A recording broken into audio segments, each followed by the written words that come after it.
Yo les postos, les postas, bienvenue dans cette nouvelle vidéo. Je suis malade comme un chien, mais je suis toujours là les postos. Et on va parler du match Real Madrid-Bruges. Petit débrief, voilà. Le Real Madrid a été tenu en échec par le FC Bruges, 2 buts partout. Et laisse encore peut-être l'opportunité à Paris ce soir de prendre de l'avance. Mais voilà, quand on m'a raconté après le match du PSG contre le Real, 3 buts à 0. Sacha, tu dois t'excuser.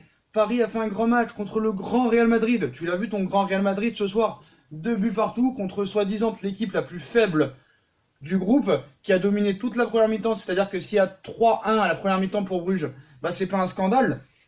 Donc le Real Madrid a été catastrophique dans ce match, que des déchets tactiques. Et encore, si tu tombes sur une équipe de Bruges un peu plus intelligente, qui en contre a été très performante, t'aurais pu finir à 5 ou 6-3 ce match, tranquillement. Et le Real Madrid, il faut parler de certains joueurs, je suis désolé. Donc le Real Madrid, ce qu'il faut savoir, hein, a tiré, si je me trompe pas, 26 fois au but pour seulement 7 tirs cadrés. Alors que Bruges, c'est 7 tirs pour 3 cadrés. Donc 3 tirs cadrés, 2 buts. Mais voilà, on va parler de la composition d'équipe du Real Madrid. Donc c'était un petit 4-3-3.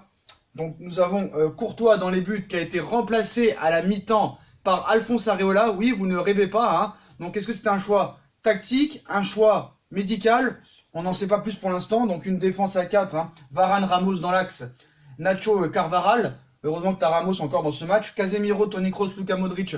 Qui pour moi, Toni Kroos est cuit qu'il n'en peut plus. Mais alors je parlais de Hazard, Benzema, Vasquez. Donc Benzema, c'est que par lui qui venait le danger. Donc il faut rappeler que Isco, Bale et James étaient absents lors de ce match.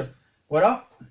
Donc je suis désolé, quand tu peux pas dire que Paris a battu un grand Real. Donc arrêtez de me dire Tourelle c'est un grand tacticien. T'as battu des clochards 3-0. Il faut dire la vérité, même s'il n'y avait pas Neymar, Mbappé, Cavani, eux ils avaient Bale, Benzema, James. Je suis désolé, Icardi, Di Maria, c'est pas l'équivalent, mais c'est pas loin d'être aussi bon. Donc voilà.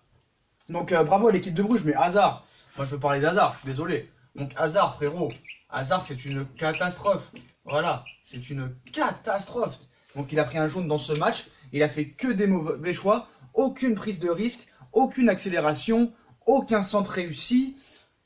C'est catastrophique. Le mec il arrive avec 8 kilos de trop, donc s'il pensait qu'il avait le temps pour s'acclimater au Real, bah, le Real c'est le seul club où t'as pas le temps de t'acclimater. Tu fais 2 matchs pourris, ça y est c'est fini. Le public te siffle. T'es au Real Madrid, l'un des plus grands clubs du monde, de l'histoire du football avec 13 Ligues des Champions. Donc t'as pas le temps, Hazard.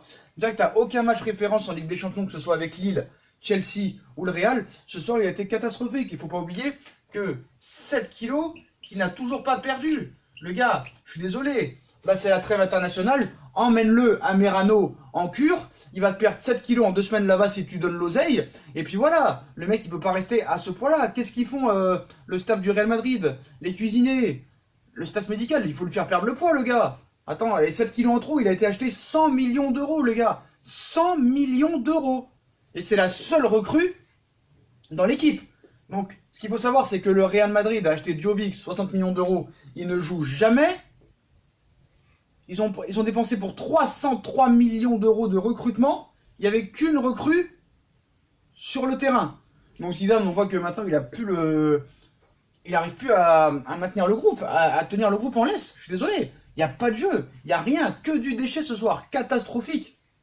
Donc, franchement, moi, je vois à 2-0, je me suis dit, allez, le Real va gagner 3-2. L'UEFA est pas loin. J'ai fait un peu mon paranoïaque.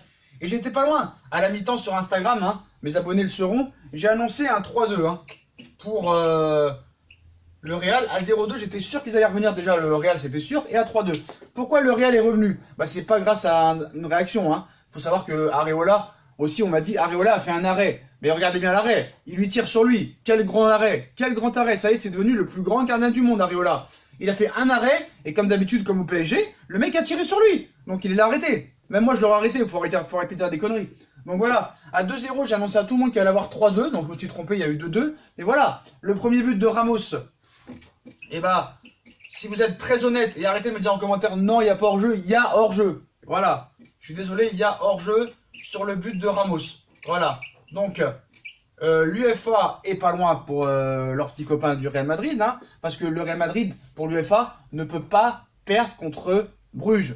Ça fait désordre. Déjà que tu as battu tu as perdu 3-0 contre le Paris Saint-Germain de Tuchel, sans Neymar, Mbappé, Cavani, ça ferait tâche de faire une défaite contre le FC Bruges, surtout à Santiago Bernabéu. Donc voilà, puis bon, le 2-2, but logique, hein. Il y avait juste un carton rouge avant qui n'avait rien à dire, hein. Voilà, il y avait bien faute, aucune contestation là-dessus, le carton rouge était bien indiscutable. Mais voilà, c'est que sur des fautes d'adversaires ou des trucs d'arbitrage que le Real a pu revenir ce soir. Donc voilà, mais bon, au moins, moi je voudrais féliciter le FC Bruges quand même, que j'ai peur qu'il revienne le Real à 3-2 et ça aurait vraiment pas été mérité, avec un doublé de Bonaventure. Mais c'est pas Bonaventure Calou, c'est Bonaventure. Voilà, je suis un fou, je suis un dingue. Voilà, donc avant le match, hein, Paris a l'opportunité de prendre 5 points d'avance sur le Real Madrid. Donc je pense que le PSG va pas vouloir se rater. Mais voilà, pour faire un petit bilan de ce match, le Real Madrid catastrophique, Hazard catastrophique, déchets de jeu honteux, que des déchets dans le jeu. À part Ramos en défense, c'est la porte ouverte. Allez-y, rentrez, je vous en prie. Puis une très grosse équipe de Bruges. Je ne m'attendais pas, avec un entraîneur qui a pris des risques. Mais par contre, il faut être mort de rire. Mort de rire quand même, un petit défaut sur Bruges. Les 2 buts quand même de Bruges sont assez chanceux, hein. Le mec ne fait pas exprès, hein. Le premier but, tu le vois comme ça, il arrive, il rate son tir et pop, ça rentre vraiment bizarrement. Et le deuxième but, pareil, il rate son contrôle et voilà, mort de rire. Mais voilà, donc on va dire, allez, c'est un 2-2, allez, je pense que Bruges quand même aurait mérité de le gagner parce que dans la combativité, dans les contre-attaques, et vu que c'est une équipe qu'on connaît pas trop, vraiment, je pense qu'elle peut poser des problèmes à ce groupe,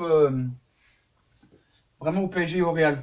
Donc voilà, donc Paris à l'occasion, donc vraiment le Real Madrid très très inquiétant. Zidane pour moi est sur la sellette, hein, même s'ils sont premiers en championnat, ils sont premiers devant 1 point devant Grenade, 1 point devant Atlético, donc ça peut très vite changer. Donc voilà les poteaux, donc très inquiétant Real Madrid pour ce soir. Donc inquiétant, donc Paris n'a pas le choix. Et arrêtez de croire que Paris a battu un grand Real. Il y a 2 semaines, ce n'était pas le cas, c'était un Real pourri. Donc arrêtez de me dire que Tourelle c'est un phénomène. Puis voilà. Donc les potos, bah, dites-moi en commentaire ce que vous avez pensé de ce match du Real Madrid. Les footix du Real et du Barça, hein, je vous attends. Hein. Dites-moi en commentaire ce que vous en pensez. Qu'est-ce que vous avez pensé de la prestation de Hazard, de l'équipe en général? Qu'est-ce que vous avez pensé aussi de cette équipe de Bruges? Comment vous pensez que la suite pour le Real? Est-ce que Zidane va rester?